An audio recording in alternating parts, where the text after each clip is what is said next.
வணக்கம்.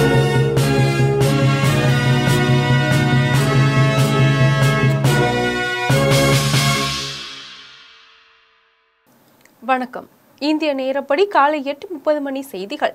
முதலில் ஜிம் தலைப்புச் செய்திகளை காணலாம். வங்கக்கடலில் இன்று புதிய காற்றழுத்த தாழ்வு பகுதி உருவாகிறது. வானிலை ஆய்வு மையம் தகவல். காங்கிரஸ் கட்சியின் மூத்த தலைவர் EVKS இளங்கோவன் மறைவு.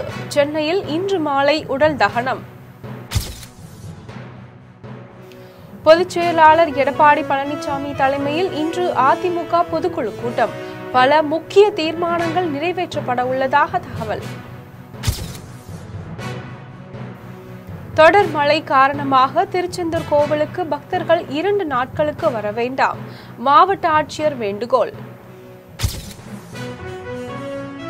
3 நாள் அரசு முறை பயணமாக இன்று இந்தியா வருகிறார் இலங்கை அதிபர் திசாநாயக்க.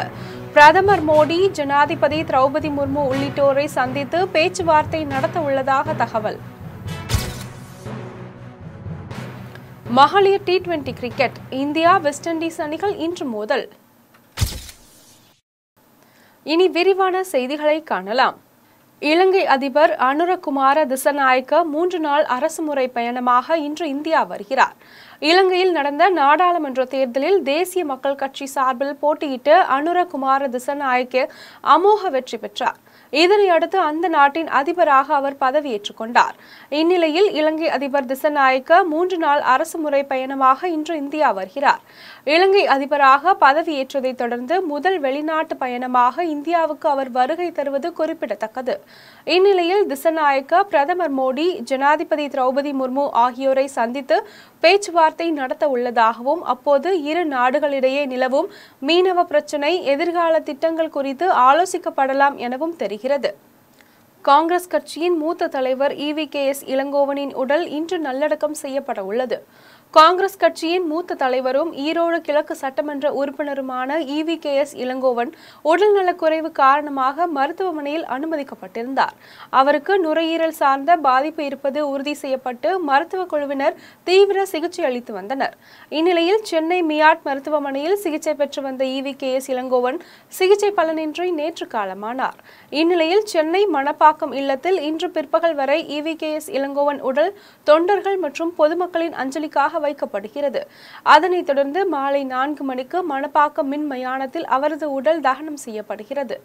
இதனிடையே EVKS இளங்கோவன் உடலுக்கு அஞ்சலி செலுத்துவதற்காக தமிழக காங்கிரஸ் பொறுப்பாளர் அஜய்குமார், காங்கிரஸ் கட்சியின் மூத்த தலைவர் முகுல் வாஸ்னிக் உள்ளிட்ட காங்கிரஸ் மூத்த தலைவர்கள் பலர் டெல்லியில் இருந்து இன்று சென்னை வரவுள்ளதாக தகவல் வெளியாகியுள்ளது. வங்கக்கடலில் இன்று புதிய காற்றழுத்த தாழ்வு பகுதி உருவாகுவதாக வானிலை ஆய்வு மையம் தகவல் தெரிவித்துள்ளது. வங்கக்கடலில் நிலவிய காற்றழுத்த தாழ்வு பகுதி காரணமாக வட தமிழகம், தென் தமிழகம், டெல்டா மாவட்டங்களில் பரவலாக கனமழை காணப்பட்டது. குறிப்பாக நெல்லை, தென்காசி, தூத்துக்குடி ஆகிய மாவட்டங்களில் மிக கனமழை கொட்டி தீர்த்தது. இந்த நிலையில் இன்று தென்கிழக்கு வங்கக்கடல் பகுதிகளில் புதிய காற்றழுத்த தாழ்வு பகுதி உருவாக வாய்ப்புகள் இருப்பதாக வானிலை ஆய்வு மையம் தெரிவித்துள்ளது. இது மேலும் வலுப்பெற்று மேற்கு, வடமேற்கு திசையில் தமிழக கடலோர பகுதிகளை நோக்கி அதற்கடுத்த 2 நாட்களில் நகரும் என்று தெரிவித்துள்ளது. இதன் காரணமாக நாளை ராமநாதபுரம், புதுக்கோட்டை, தஞ்சாவூர், திருவாரூர், நாகப்பட்டினம், மயிலாடுதுறை மாவட்டங்களில் ஓரிரு இடங்களிலும், காரைக்கால் பகுதிகளில் கனமழைக்கு வாய்ப்புள்ளதாகவும் தொடர்ந்து 3 நாட்களுக்கு கனமழைக்கு வாய்ப்புள்ளதாகவும் வானிலை ஆய்வு மையம் தெரிவித்துள்ளது.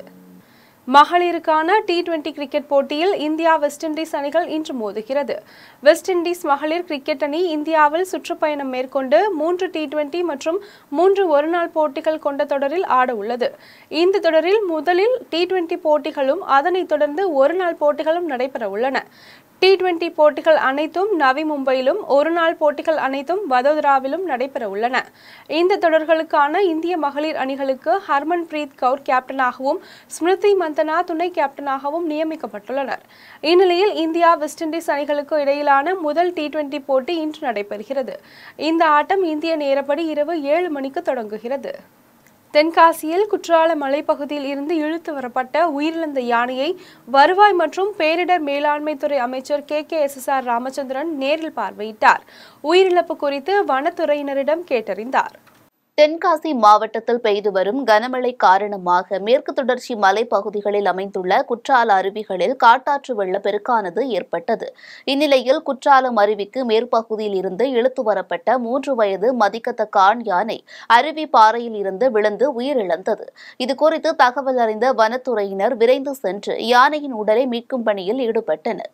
இந்நிலையில் மாவட்டத்தில் ஆய்வுப் பணிகளை மேற்கொண்டு வரும் வருவாய்த்துறை மற்றும் பேரிடர் மேலாண்மை துறை அமைச்சர் KKSSR ராமச்சந்திரன் தகவல் அறிந்து யானை உயிரிழந்த இடத்திற்கு சென்று ஆய்வு மேற்கொண்டார். மேலும் யானை உயிரிழப்பு குறித்து வனத்துறையினரிடம் கேட்டறிந்தார். கடலூரில் வெலிங்டன் நீர்த்தேக்கத்திலிருந்து 120 நாட்களுக்கு பாசனத்திற்கு நீரை தொழிலாளர் மற்றும் திறன் அமைச்சர் CV கணேசன் திறந்து வைத்தார். கடலூர் மாவட்டம் திட்டக்குடி அருகே வெலிங்டன் நீர்த்தேக்கத்திலிருந்து வினாடிக்கு 120 கன அடி வீதம் 120 நாட்களுக்கு பாசனத்திற்கு தண்ணீர் வழங்க ஆணை பிறப்பிக்கப்பட்டது. இதனை தொழிலாளர் மற்றும் திறன் மேம்பாட்டுத்துறை அமைச்சர் CV கணேசன் பாசனத்திற்கு நீரை திறந்து வைத்தார். இதனைத் தொடர்ந்து வேளாண் பெருங்குடி மக்கள் திறந்துவிடப்படும் தண்ணீரை சிக்கனமாக பயன்படுத்தி பெருவாரியான மகசூலை பெற்று பயன்பெறுமாறு கேட்டுக் கொண்டார். இதில் கோட்டாட்சியர் சையத் மெஹமத், திட்டக்குடி வட்டாட்சியர் அந்தோணிராஜ், ஒன்றிய செயலாளர்கள், விவசாய சங்க தலைவர்கள் உள்ளிட்ட பலர் கலந்து கொண்டனர். அறந்தாங்கியில் மழை பாதிப்பு முன்னெச்சரிக்கை நடவடிக்கையாக முகாமில் தங்க வைக்கப்பட்டுள்ள மக்களை பிற்படுத்தப்பட்டோர் நலத்துறை அமைச்சர் CV மெய்யநாதன் நேரில் சந்தித்து குறைகளை கேட்டறிந்தார். புதுக்கோட்டை மாவட்டம் அறந்தாங்கி தாலுகாவிற்குட்பட்ட ஆயங்குடி, மாத்தூர் ராமசாமிபுரம் உள்ளிட்ட பல்வேறு பகுதிகளில் கடந்த 3 நாட்களாக தொடர் மழை பெய்து வருகிறது. இந்நிலையில் அங்குள்ள மக்களை பாதுகாத்திடும் விதமாக பாதுகாப்பு முன்னெச்சரிக்கை நடவடிக்கை மேற்கொள்ளப்பட்டு அங்குள்ள அரசு பள்ளியில் தங்க வைக்கப்பட்டனர். இந்நிலையில் தமிழக பிற்படுத்தப்பட்டோர் நலத்துறை அமைச்சர் மெய்யநாதன் முகாமில் தங்க வைக்கப்பட்டுள்ள பொதுமக்களை நேரில் சந்தித்து அவர்களிடம் குறை நிறைகளை கேட்டறிந்தார். மேலும் பொதுமக்களுக்கு தேவையான அரிசி, காய்கறிகள் உள்ளிட்ட நிவாரணப் பொருட்களை வழங்கினார். இதில் ஒன்றிய குழு தலைவர் மகேஸ்வரி சண்முகநாதன், மாவட்ட குழு உறுப்பினர் சரிதா, மேகராஜன் உள்ளிட்ட கட்சி நிர்வாகிகள், பொறுப்பாளர்கள் பலர் கலந்து கொண்டனர். திருவண்ணாமலையில் 3 வயது குழந்தை ஆற்றில் தவறி விழுந்து உயிரிழந்த சம்பவம் சோகத்தை ஏற்படுத்தியுள்ளது. திருவண்ணாமலை மாவட்டம் செங்கத்தை அடுத்த கொட்டாவூர் பகுதியைச் சேர்ந்தவர் விவசாயி சஞ்சீவ். இவரது 3 வயது மகன் திருச்செல்வம் ஆற்றின் அருகே விளையாடி கொண்டிருந்த போது திடீரென ஆற்றில் தவறி விழுந்துள்ளார். இதுகுறித்து தீயணைப்பு துறையினருக்கு தகவல் தெரிவிக்கப்பட்டது. இதையடுத்து சம்பவ இடத்திற்கு வந்த தீயணைப்பு துறையினர் 3 மணி நேர போராட்டத்திற்கு பின்னர் சிறுவன் சடலத்தை மீட்டனர். இதனையடுத்து போலீசார் சிறுவனின் சடலத்தை செங்கம் அரசு மருத்துவமனைக்கு அனுப்பி வைத்தனர். தென்காசியில் கூடுதலாக 1300 கன அடி நீர் திறந்து விடப்பட்டதால் புஷ்கல பெரிநாயகம் கோவிலுக்கு சுவாமி தரிசனம் செய்ய உள்ள பக்தர்கள் கோவிலில் உள்ள மண்டபத்தில் தங்க வைக்கப்பட்டுள்ளனர். தென்காசி மாவட்டம் கடையநல்லூர் அருகே அனுமன் ஆற்றின் அருகில் உள்ள பூர்ண புஷ்கல பெரிநாயகம் கோவிலில் திருக்கார்த்திகை தினத்தை ஒட்டி 100க்கும் மேற்பட்ட பக்தர்கள் சுவாமி தரிசனம் செய்வதற்காக வருகை புரிந்தனர். இந்நிலையில் தொடர்ந்து பெய்து வரும் கனமழையால் அணையில் இருந்து 500 கன அடி நீர் திறந்துவிடப்பட்டது. இந்நிலையில் கோவிலில் சுவாமி தரிசனம் செய்ய சென்ற பக்தர்கள் ஆற்றை கடக்க முடியாத அவல நிலை ஏற்பட்டு சிக்கி தவித்தனர். இதுகுறித்து தகவல் அறிந்து வந்த கடையநல்லூர் தீயணைப்பு துறையினர் சிக்கி தவித்த பக்தர்களை பத்திரமாக மேலும் கூடுதலாக 1300 கன அடி நீர் திறந்துவிடப்பட்டதால் மீதமிருந்த 62 பக்தர்களை கோவிலில் உள்ள மண்டபத்தில் பக்தர்கள் பத்திரமாக தங்க வைக்கப்பட்டு கோவிலின் நிர்வாகத்தின் சார்பில் உணவு வழங்கப்பட்டு வருவதாக வருவாய்த்துறையின் சார்பில் தெரிவிக்கப்பட்டது. திண்டுக்கல்லில் செயல்பட்டு வரும் துவக்கப்பள்ளியில் மேற்கூரை இடிந்து விழுந்ததால் பரபரப்பு ஏற்பட்டது. தோப்பம்பட்டியில் உள்ள துவக்க பள்ளியில் 72 மாணவ மாணவிகள் பயின்று வருகின்றனர். இந்நிலையில் கடந்த 3 தினங்களாக பெய்த கனமழையின் காரணமாக பள்ளி வளாகத்தில் இருந்த கட்டிடத்தில் மேற்கூரை இடிந்து விழுந்து சேதமடைந்தது. பள்ளிக்கு விடுமுறை அளித்த நேரத்தில் மேற்கூரை இடிந்து விழுந்ததால் அதிர்ஷ்டவசமாக காயங்கள் எதுவுமின்றி மாணவர்கள் உயிர் தப்பினர். இந்நிலையில் குழந்தைகளின் நலன் கருதி மாவட்ட நிர்வாகம் உடனடியாக சேதமடைந்த பள்ளி கட்டிடத்தை சரி செய்து தர வேண்டும் என பெற்றோர்கள் கோரிக்கை விடுத்துள்ளனர். மதுரவாயலில் கூவம் தரைப்பாலம் வெள்ளத்தில் காருடன் சிக்கிய நபரை போலீசார் பத்திரமாக மீட்ட வீடியோ சமூக வலைதளங்களில் பரவி வருகிறது. சென்னை மதுரவாயில் எம்ஜிஆர் பல்கலைக்கழகம் அருகே அடையாளம்பட்டு கூவம் தரைப்பாலம் கனமழை காரணமாக வெள்ளத்தில் மூழ்கியது. இந்நிலையில் முகப்பேரை சேர்ந்த சுனில் வர்கீஸ் என்ற நபர் தனது சொகுசு காரில் ஆபத்தை உணராமல் தரைப்பாலத்தை கடக்க முயன்றுள்ளார். அப்போது வெள்ளத்தில் சிக்கிய கார் இழுத்து செல்லப்பட்டு அங்கிருந்த தடுப்புகளில் சிக்கிக் கொண்டது. இதுகுறித்து தகவல் அறிந்து வந்த மதுரவாயல் போலீசார் உயிருக்கு போராடிய கார் உரிமையாளரை காரின் கண்ணாடியை உடைத்து பத்திரமாக மீட்டனர். அதைத் தொடர்ந்து ஜேசிபி இயந்திரம் உதவியுடன் கயிறு கட்டி காரையும் மீட்டனர். இந்நிலையில் வெள்ளத்தில் சிக்கிய காரை பத்திரமாக மீட்ட வீடியோ சமூக வலைதளங்களில் வெளியாகி தடையை மீறி சென்றால் இதுபோன்ற அசம்பாவிதங்கள் நடைபெற வாய்ப்புள்ளதாக போலீசார் தரப்பில் அறிவுறுத்தப்பட்டுள்ளது. புதுக்கோட்டையில் 100 நாள் வேலைவாய்ப்பு திட்டம் முறையாக வழங்க வேண்டும் உள்ளிட்ட கோரிக்கைகளை வலியுறுத்தி காத்தான் விடுதி கிராம மக்கள் சாலை மறியலில் ஈடுபட்டனர். புதுக்கோட்டை மாவட்டம் கரம்பக்குடி தாலுகா மாங்கோட்டை ஊராட்சிக்குட்பட்ட காத்தான் விடுதி கிராமத்தில் 500க்கும் மேற்பட்ட குடும்பத்தினர் வசித்து வருகின்றனர். இந்நிலையில் கிராமத்தில் வசிக்கும் மக்களுக்கு 100 நாள் வேலை வாய்ப்பு திட்டம் முறையாக வழங்கப்படவில்லை என்றும் பள்ளி மாணவர்கள் பேருந்து வசதி இல்லாததால் சுமார் 2 கிலோமீட்டர் தூரம் நடந்து செல்லும் நிலை ஏற்பட்டுள்ளது. இந்நிலையில் கிராம மக்களுக்கு முறையாக 100 நாள் வேலை திட்டத்தை வழங்க வேண்டும் என்றும் அப்பகுதிக்கு தேவையான பேருந்து வசதியை ஏற்படுத்தி தர வேண்டும் என்பன உள்ளிட்ட கோரிக்கைகளை வலியுறுத்தி கிராம மக்கள் திடீர் சாலை மறியல் போராட்டத்தில் ஈடுபட்டனர். இதுகுறித்து தகவல் அறிந்து வந்த போலீசார் போராட்டத்தில் ஈடுபட்டவர்களிடம் பேச்சுவார்த்தை நடத்தியதை அடுத்து மக்கள் போராட்டத்தை கைவிட்டு கலைந்து சென்றனர். நீலகிரியில் ரூபாய் 10 லட்சம் மதிப்புள்ள கழிவுகளை ஏற்றி வந்த லாரியை குன்னூர் தேயிலை வாரிய அதிகாரிகள் துரத்தி பிடித்து கழிவுகளை பறிமுதல் செய்தனர். நீலகிரி மாவட்டத்தில் இந்திய தேயிலை வாரிய குன்னூர் மண்டல அதிகாரிகள் வாகன தணிக்கையில் ஈடுபட்டனர். அப்போது கோவை மாவட்ட மேற்கு வங்கத்திலிருந்து வந்த லாரியை சோதனை செய்ய நிறுத்திய பொழுது லாரி நிற்காமல் சென்றது. இதையடுத்து லாரியை மடக்கி பிடித்த அதிகாரிகள் லாரியை சோதனை செய்ததில் 13,600 கிலோ தேயிலை கழிவுகள் உள்ளதை கண்டுபிடித்தனர். இதனையடுத்து ரூபாய் 10 லட்சம் மதிப்புள்ள கழிவுகளை அதிகாரிகள் பறிமுதல் செய்தனர். மேலும் வாகன ஓட்டுநர் மற்றும் உரிமையாளரிடம் விசாரணை மேற்கொண்டு உரிமையாளரின் நிலத்திலேயே ஜேசிபி மூலம் குழி தோண்டி கழிவுகள் புதைக்கப்பட்டது. மேலும் இதுபோல வட மாநிலங்களிலிருந்து கழிவுகள் வாங்குபவர் மீது கடுமையான நடவடிக்கை எடுக்கப்படும் என தேயிலை வாரிய செயல் இயக்குநர் முத்துக்குமார் தெரிவித்தார். புதுக்கோட்டையில் நீரில் மூழ்கி சேதமடைந்த நெற்பயிர்களை துறை அதிகாரிகள் உடனடியாக நேரில் பார்வையிட்டு தண்ணீரை விரைந்து அப்புறப்படுத்த வேண்டும் என்றும் விவசாயிகள் கோரிக்கை விடுத்துள்ளனர். புதுக்கோட்டை மாவட்டம் அறந்தாங்கி ஆவுடையார் கோவில் மணமேல்குடி உள்ளிட்ட பகுதிகளில் சுமார் 80,000 ஹெக்டேர் பரப்பளவில் விவசாயிகள் நெற்பயிர் சாகுபடி செய்து வருகின்றனர். இந்நிலையில் கடந்த 3 தினங்களாக பெய்த தொடர் கனமழையால் 50க்கும் மேற்பட்ட கிராமங்களிலும் பயிரிடப்பட்டிருந்த நெற்பயிர்கள் முற்றிலும் நீரில் மூழ்கி சேதமடைந்தது. இந்நிலையில் துறை அதிகாரிகள் உடனடியாக நேரில் பார்வையிட்டு தண்ணீரை விரைந்து அப்புறப்படுத்த வேண்டும் என்றும் உரிய நிவாரணம் வழங்க வேண்டும் என்றும் விவசாயிகள் கோரிக்கை விடுத்துள்ளனர். பாலம் 30 மீட்டர் அகலத்துக்கு நீங்கள் போயிட்டே இருப்பீங்க. கிட்டத்தட்ட ஒரு 50 பொதுமக்கள் இருக்கிறாங்க. இந்த பாலத்தை விட்டு தாண்டி வர முடியலை. இது வந்து கிட்டத்தட்ட ஒரு 50 ஆண்டுகளுக்கு முன்னாடி ஒரு ஓடு பாலம் 3 கண்ணை வச்சு போட்டிருக்காங்க. இதை வந்து ஒரு உயர்மட்ட பாலமாக ஒரு 30 மீட்டர் அகலத்திற்கு போட்டால் தண்ணி வந்து காட்டாடு தண்ணி, இப்போ ஆவுடால் சர்ப்ளஸ் தண்ணி, கருப்பு கம்மா ஏரி தண்ணி எல்லாம் இதில் வருது. அதனால் இதுக்கு அவசியம் உயர்மட்ட பாலமும்.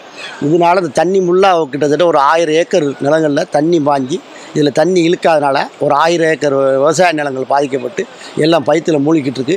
கிட்டத்தட்ட ஒரு 50 குடும்பங்கள்லேருந்து வர முடியாமல் ரொம்ப சிரமப்பட்டுக்கிட்டு இருக்காங்க.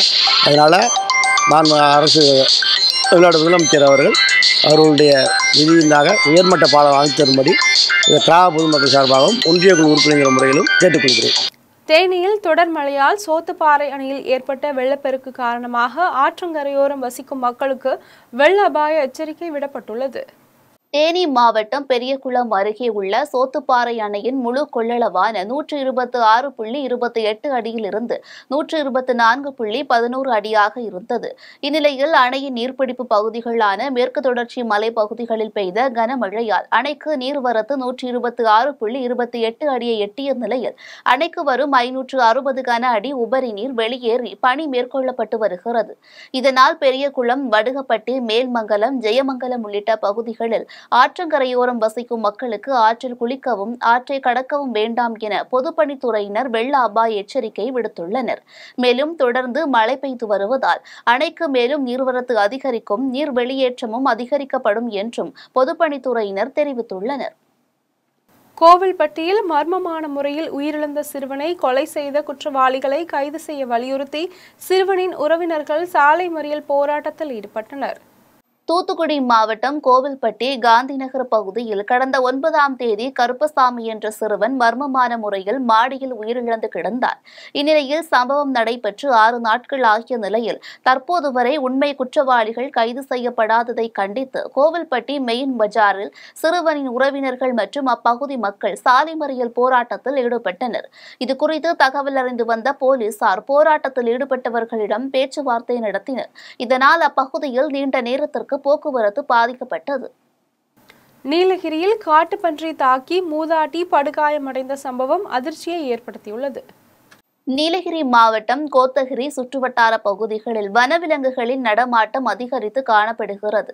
இந்நிலையில் குறுக்குத்தி பகுதியில் சுப்பியம்மாள் என்பவர் வீட்டில் இருந்து வெளியே வந்தபோது அப்பகுதியில் சுற்றித் திரிந்த காட்டுப்பன்றி ஒன்று அவரை தாக்கியது. இதனைத் தொடர்ந்து மூதாட்டியின் அலறல் சத்தத்தை கேட்டு அருகில் இருந்தவர்கள் காட்டுப்பன்றியை விரட்டி காயமடைந்த சுப்பியம்மாளை மீட்டு கோத்தகிரி அரசு மருத்துவமனைக்கு சிகிச்சைக்காக அனுப்பி வைத்தனர். இதனையடுத்து மேல் சிகிச்சைக்காக கோவை அரசு மருத்துவமனைக்கு சுப்பியம்மாள் அனுப்பி வைக்கப்பட்டார்.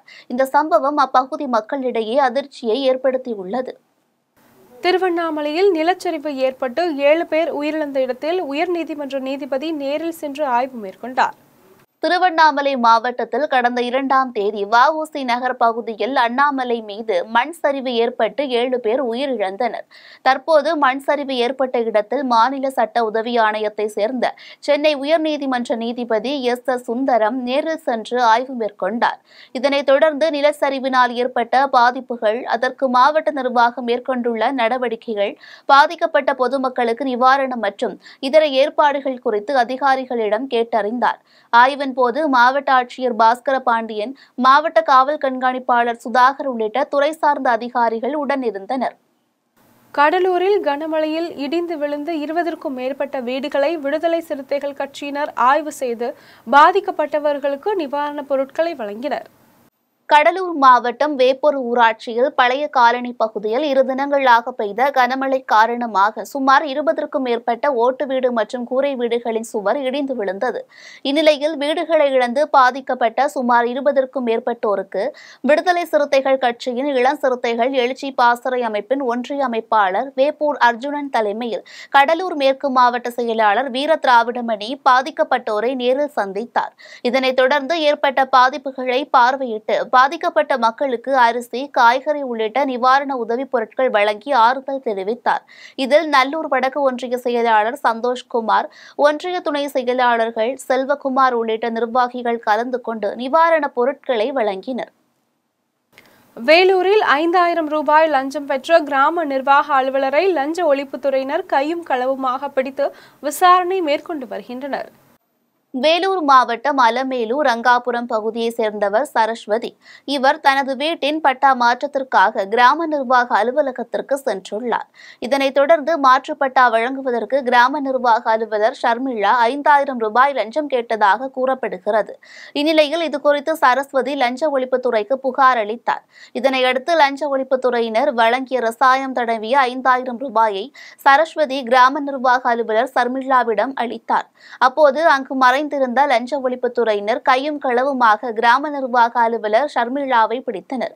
மேலும் இதுகுறித்து வழக்கு பதிவு செய்து ஷர்மிளாவிடம் லஞ்ச ஒழிப்புத்துறையினர் தொடர்ந்து விசாரணை மேற்கொண்டு வருகின்றனர். ஈரோட்டில் தமிழ்நாடு கிராம நிர்வாக அலுவலர்கள் சங்கத்தின் மாநில நிர்வாகிகளை தேர்ந்தெடுக்கும் வாக்குப்பதிவு தேர்தல் நடைபெற்றது. தமிழ்நாடு கிராம நிர்வாக அலுவலர்கள் சங்கத்தின் மாநில நிர்வாகிகளை வாக்குப்பதிவு மூலம் தேர்ந்தெடுப்பதற்கான தேர்தல் அனைத்து மாவட்டங்களிலும் நடைபெற்றது. அதன் ஒரு பகுதியாக ஈரோடு மாவட்டம் கோபிச்செட்டிப்பாளையம் தனியார் திருமண மண்டபத்தில் அமைக்கப்பட்டிருந்த வாக்குப்பதிவு மையத்தில் 200க்கும் மேற்பட்ட கிராம நிர்வாக அலுவலர்கள் கலந்து கொண்டு வரிசையில் நின்று தங்களின் வாக்குகளை செலுத்தினர். இந்நிலையில் வாக்குப்பதிவு நடைபெற்று முடிந்த பின் அனைத்து மாவட்டங்களில் உள்ள வாக்குகளும் ஒருங்கிணைத்து எண்ணப்பட்டு வெற்றி பெற்றவர்களின் விவரம் அறிவிக்கப்படும் நடத்தப்படும் என துணை தேர்தல் அலுவலர் சதீஷ் கமல் தெரிவித்தார். இதில் மாவட்ட தலைவர் முருகேசன், செயலாளர் ஜான், வட்டார தலைவர் ஜெயந்தன், செயலாளர் சரவணகுமார் உள்ளிட்ட பலர் கலந்து கொண்டனர். தமிழகத்தின் பல்வேறு பகுதிகளில் நடைபெற்ற சில நிகழ்வுகளை ஒரு சிறிய தொகுப்பாக காணலாம். சென்னை அடுத்த பூவிருந்தவல்லி ஒன்றியம் வரதராஜபுரம் ஊராட்சி சென்னை பெங்களூர் தேசிய நெடுஞ்சாலை அருகே வரதராஜபுரம் ஊராட்சிக்குட்பட்ட கிராம நிர்வாக அலுவலகம், நூலக கட்டிடம் மற்றும் கிராம சேவை மையம் உள்ளிட்ட அரசு அலுவலகங்களை மழை வெள்ளம் சூழ்ந்துள்ளது. இதனால் வழக்கமான பணிகளில் பாதிப்பு ஏற்பட்டுள்ள நிலையில் இதுவரை எவ்வித நடவடிக்கைகளும் மேற்கொள்ளப்படவில்லை என புகார் எழுந்துள்ளது. மேலும் இதுகுறித்து சம்பந்தப்பட்ட அதிகாரிகள் உரிய நடவடிக்கை எடுக்க வேண்டும் என பொதுமக்கள் கோரிக்கை விடுத்துள்ளனர். தேனி மாவட்டம் மேற்கு தொடர்ச்சி மலைப்பகுதிகளில் பெய்த மழையால் பெரியகுளம், ஆண்டிப்பட்டி, போடி, கம்பம் பகுதிகளில் மழைநீர் சூழ்ந்துள்ளது. இந்நிலையில் விவசாயிகள், நடைபாதை வியாபாரிகள், பொதுமக்களின் இயல்பு வாழ்க்கை முற்றிலும் பாதிக்கப்பட்டுள்ளது. தூத்துக்குடி மாவட்டம் தாமிரபரணி ஆற்றில் ஏற்பட்ட வெள்ளப்பெருக்கால் புன்னைக்காயல் பகுதியில் உள்ள குடியிருப்புகள் முழுவதும் மழைநீர் சூழ்ந்து கடல் போல் காட்சியளிக்கிறது. இந்நிலையில் பாதிக்கப்பட்ட அப்பகுதி மக்கள் தமிழக அரசு குடிநீர் மற்றும் உணவு வழங்க நடவடிக்கை எடுக்க வேண்டும் என கோரிக்கை விடுத்துள்ளனர். திருச்சி மாவட்டம் புதுக்கோட்டை தேசிய நெடுஞ்சாலையில் மத்திய சிறைச்சாலை வளாகத்தில் பெட்ரோல் பங்க் கட்டுமான பணிகள் நடைபெற்று வருகிறது. இதன் காரணமாக மழைநீர் செல்ல வழியின்றி அருகில் உள்ள சுமார் 50 வீடுகளுக்குள் நீர் புகுந்தது. இதனால் அப்பகுதியில் உள்ள மக்கள் தங்கள் குழந்தைகளுடன் மிகுந்த சிரமத்திற்கு ஆளாகியுள்ளனர். கோவையில் பெய்த கனமழையால் வடகோவை மேம்பாலத்தில் சுரங்கப்பாதையில் மழைநீர் தேங்கி போக்குவரத்து பாதிப்பு ஏற்பட்டு வாகன ஓட்டிகள் அவதிக்குள்ளாகினர். இந்நிலையில் மாநகராட்சி நிர்வாகம் உடனடியாக தேங்கியுள்ள மழைநீரை அகற்ற வேண்டும் என அப்பகுதி பொதுமக்கள், வாகன ஓட்டிகள் கோரிக்கை விடுத்துள்ளனர். திருச்சி மாநகரில் பெய்த கனமழையால் திருச்சி ஜங்ஷன் ரயில் நிலையத்தில் நடைமேடை 4, 5, 6, 7 பகுதிகளில் மழைநீர் தேங்கியதால் பயணிகள் செல்வதற்கு மிகுந்த சிரமத்திற்கு உள்ளாகியுள்ளனர். இந்நிலையில் இனி வரும் காலங்களில் இதுபோன்று மழைநீர் தேங்காமல் இருக்க நடவடிக்கை எடுக்க வேண்டும் என ரயில் பயணிகள் அதிகாரிகளுக்கு கோரிக்கை விடுத்துள்ளனர். காஞ்சிபுரம் மாவட்டம் உத்திரமேரூர் சட்டமன்ற தொகுதி கம்மாளம்பூண்டி கிராமத்தில் மழையால் பாதிக்கப்பட்ட பழங்குடியின குடும்பங்களுக்கு அதிமுக மாவட்ட செயலாளர் சோமசுந்தரம் தலைமையிலான நிர்வாகிகள் நலத்திட்ட உதவிகளை வழங்கினர். இதில் ஊராட்சி மன்ற தலைவர் எழிலரசி, அதிமுக நகர செயலாளர் ஜெயவிஷ்ணு உள்ளிட்டோர் கலந்து கொண்டனர். கள்ளக்குறிச்சி மாவட்டம் கூத்தக்குடி அண்ணாநகர் பகுதியைச் சேர்ந்த ஐயம்பெருமாள் என்பவர் உயிரிழந்த நிலையில் அவரது உடலை அடக்கம் செய்ய மணிமுக்தா ஆற்றை கடந்து கூத்தக்குடி பகுதிக்கு வரவேண்டிய நிலை இருந்து வருகிறது.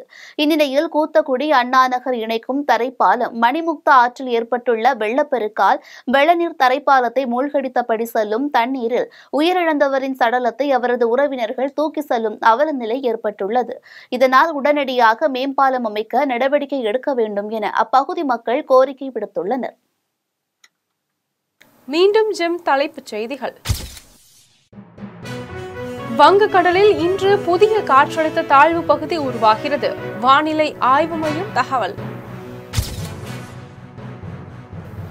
காங்கிரஸ் கட்சியின் மூத்த தலைவர் EVKS இளங்கோவன் மறைவு. சென்னையில் இன்று மாலை உடல் தகனம். பொதுச் செயலாளர் எடப்பாடி பழனிசாமி தலைமையில் இன்று அதிமுக பொதுக்குழு கூட்டம். பல முக்கிய தீர்மானங்கள் நிறைவேற்றப்பட உள்ளதாக தகவல். தொடர் மழை காரணமாக திருச்செந்தூர் கோவிலுக்கு பக்தர்கள் 2 நாட்களுக்கு வர வேண்டாம். மாவட்ட ஆட்சியர் வேண்டுகோள். 3 நாள் அரசு முறை பயணமாக இன்று இந்தியா வருகிறார் இலங்கை அதிபர் திசநாயக்க. பிரதமர் மோடி, ஜனாதிபதி திரௌபதி முர்மு உள்ளிட்டோரை சந்தித்து பேச்சுவார்த்தை நடத்த உள்ளதாக தகவல். மகளிர் T20 cricket. India, west Indies அணிகள் இன்று மோதல். இத்துடன் ஜெம் செய்திகள் நிறைவடைகின்றன. மீண்டும் ஜெம் செய்திகள் மதியம் 1:30 மணிக்கு. உடனுக்குடன் செய்திகளை காண GemLive.tv என்ற இணையதளத்தில் இணைந்திருங்கள். நன்றி, வணக்கம்.